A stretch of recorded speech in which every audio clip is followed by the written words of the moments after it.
Welcome back to Scotties Hobbies.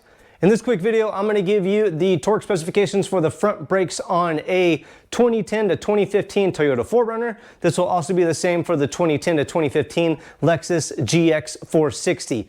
Pretty easy to do this brake job. I just uploaded a full DIY tutorial if you need to learn how to do your brakes on your own. It includes step-by-step directions and torque specifications, tools you need, all that good stuff. Let's get to it. First off, you only need to take the wheel off and the caliper off pretty much to do this brake job. Now, the brake caliper, when you're installing it, the two, I believe it's 17mm bolts, these are going to be torqued down to 91 foot-pounds. Doesn't matter if you do the top one or bottom one first, just make sure that they are torqued down to 91 foot-pounds. Next, when you put the wheel on, you want to make sure you tighten up the lug nuts in a star pattern and tighten the lug nuts up to 83 foot-pounds.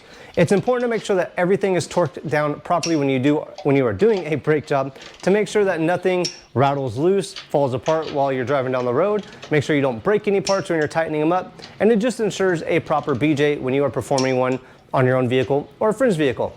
If this video helped you out, make sure to comment below, like, subscribe, share. I will see you guys on the next hopefully helpful video. Thanks for checking out Scotties Hobbies. 83 foot-pounds. And you might be wondering where I get the torque specifications from. Let me show you real quick. This is the Motor Guide book, Brake Specifications Guide, and Bleeding Procedures. But this book has a ton of useful information.